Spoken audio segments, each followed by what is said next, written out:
Here's the question. How do you make the impossible possible? Simple. Remove the I am, the ego. Now, how do you step into that newfound possibility? With a series of small intentional steps. Never forget, the greatest among us started from humble beginnings. But to truly unlock your potential, realize you're here for something greater. If you're yearning for more than just a good life, let's take that small step together to reach greatness. Welcome to the Greatness from Small Beginnings podcast, where we're talking to those who have gone from mediocrity to motivated, overlooked to overachieving, forgettable to unforgettable. Are you ready? Let's go.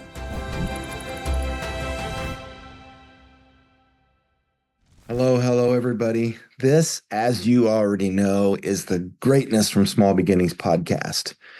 And I got to pop on here and talk about something that is a concern, probably more questions than answers, but I'm going to get on it for a moment just to see where we can get and then how I can stimulate your thinking perhaps a little bit to take some responsibility for yourself and the world that you live in. Okay, the question is, should we vote? Do we vote? How involved are we? A little statistic I found, the top 50% of taxpayers pay 90% of all income tax. Okay. The bottom 50% pay 4%, of course. That's not fair. Okay. Somehow that fits with voting, though voting is not just a financial, it's not a financial decision. It's not a financial thing. There's a lot of other issues that come up, although many of them go back to the money. But I've been thinking a lot about, so I live in Oregon, and it is the kind of state where a conservative guy like me, who is a business owner, who takes responsibility for himself and his family, pays his taxes, begrudgingly, of course.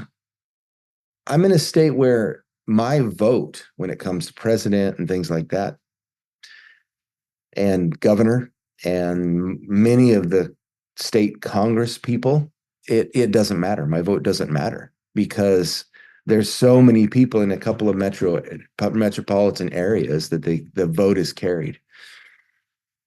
Local races, yeah, sometimes it matters a little bit. Sometimes they're very tight. But should I do it? Well, the short answer that I believe that God says is, yeah, you should do it. It matters to be involved. It matters to do the right thing. And that is the right thing, to vote. And so I'm going to vote. I'm going to vote my conscience. I'm going to vote the outcomes that I want to see. And it is very likely that in regards to the presidential race and other things, that my vote won't matter very much from the standpoint of will it and others like me carry the day? Well, in Oregon, it's been 40 years since we had conservative voting matter very much here. I won't go necessarily, and of course, Oregon was the first with the mail-in ballot, which I won't get too deep into it, but in my opinion, not very humble opinion, is that was instituted by people who knew that if the vote was tight, they could, okay, maybe not cheat, but manipulate things. And voting is sacred. In the Constitution, our forefathers saw voting, and not for a democracy, for a democratic republic where we vote for representatives. Well, all those being said, yes, I believe you on the other end should vote. Because number one, it gives you insight into the issues. It makes you look at least deep enough to find out a little about the people. And not every candidate on my ballot will I know anything about. And so some of those I do decline to vote, or I dig real quick to see, okay, where do they stand on particular issues? And then I vote those issues because those issues are important to me. But should we vote? Should we vote as believers in God? Should we vote because we're people of faith? Yes, absolutely we should. And I believe that there's more than just like the biblical, the mandate to be involved in the government, the mandate to pay our taxes, and then in our country we can be represented on how those taxes are spent. Now, again, I said in Oregon, I'm not very well represented on how those taxes are spent, but it's still my, we'll call it civic duty to dig in just enough so that I understand what's going on and then I vote according to my conscience. So for me, it's mostly an understanding thing. The process of voting here, where I hope it matters someday, the process of voting is good for me and it's good for our community and it can stimulate conversation. And again, I have to be careful. We have to be careful not to step into things where we shouldn't be when we're talking about politics. I don't go around wearing a hat or a shirt that says certain things that I've seen other people say on their hats and shirts. And because it's, for me, it's a very private thing. But I think it's important to do it, but at the very least, keep it somewhat to yourself. I saw this thing that I'll read, and I didn't hear it the first time. I didn't read it the first time. This is not the first time I've heard this. There was something going on where another leader happened to be at church, and I and three other people were tasked with basically rebuilding the entire business structure and how do I put it? The administrative structure and kind of some of the details of our church because it gotten so bad over just 30 or 40 years of it's easy to say mismanagement, but really it's lack of management from the standpoint of the people that were managing were not good managers. And so a lot of things went sideways and a lot of things went out of compliance and a lot of things were not right. And communication systems were non-existent in many cases. And it was run from an internal hub of a few people. And how we survived, it's amazing. I don't know. But five of us were tasked to do a job. The guy that led that group saw this somewhere and he shared it with us. And he ended up sharing it with the whole church. If you take 50 red ants and 50 black ants, place them together in a jar, nothing happens. They're right, like red and black ants having a ripping good time, climbing over one another, like they're at an awesome rave party or just hanging out. But if you violently shake the jar, the red ants will fight the black ants till death. The black ants will fight the red ants till death. The red ants think the black ants are to blame, and the black ants think the red ants are to blame. What's the reality?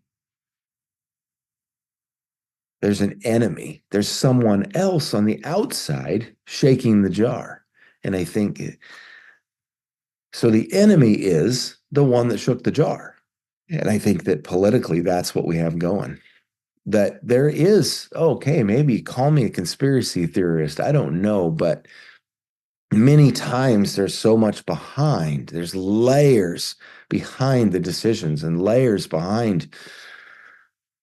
Well, in Oregon, it's become obvious that vote by mail was brought in so that hey, if they needed it, they could use it perhaps to an advantage. Because for years there's been things that have been going on that's been like, why is this person voting? They've been dead for years or decades, and or letting illegals in the country vote. And I'm not against the illegals. It's just should they vote? Not against them as people.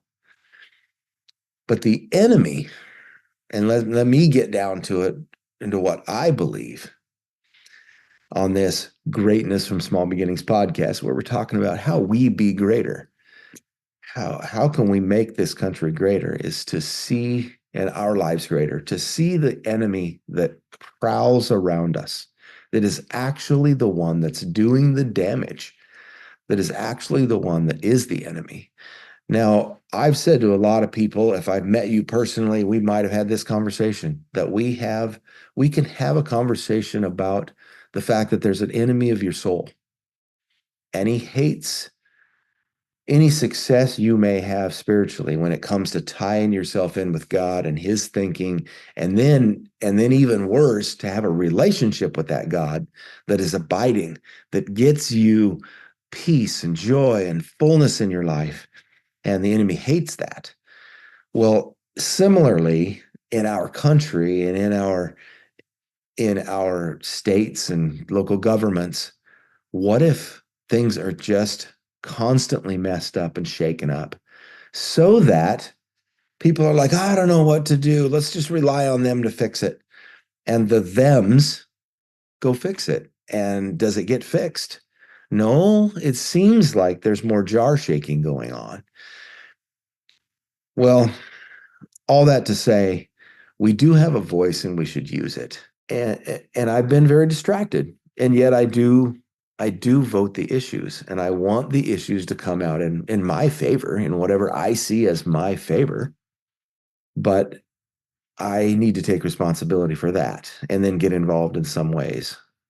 I've been involved in a few, even as a vendor, I've been involved in several organizations recently. Some of them lean towards people's rights. Some of them lead towards a certain subsection of people, like people that live in apartment buildings, or apartment building owners or something like that. And so because of my company, yeah, we want to promote ourselves in these different organizations, but they also teach us about the laws and the things that are going on behind the scenes, the different votes that are coming up on different things in the legislature. And those are all good too. If we want to relate those to our business, let's get involved in things like that. So that's my 2 cents for the day. And that's my admonishment and encouragement to you, is between now and next Tuesday, I don't know what your voting system is. I will sit down. I'm going to leave Sunday. I'm going to leave a couple of days before the voting time. So I will cast a ballot, but I'll make sure my wife has it. It'll be sealed with my signature on it, and it'll go in the voting box on the day of, as if we went to a polling station. So that's what, excuse me, that's what we do. And it's very important to us. It's very important to us that we deliver it the day of. The way I see it, less chance of cheating if we deliver it right to the elections office in our county. Then there's less chance of them burning the ballot box. And we've had a couple of those already in our state or nearby. Well, if it tends to be an area where the ballot box is going to be full of more votes that don't agree with you, then just secure your vote by doing it differently. So that's my 2 cents on voting. And it is time. This podcast, as you know, will come out on Monday, and it's Voting Tuesday. So that's my encouragement for those few of you, and hopefully increasing number, that are listening to me. Thank you so much for listening to me go on and on. And remember, the enemy is the enemy. The person shaking the jar is the enemy. Don't fight to the death without looking outside and see who's shaking the jar. All right.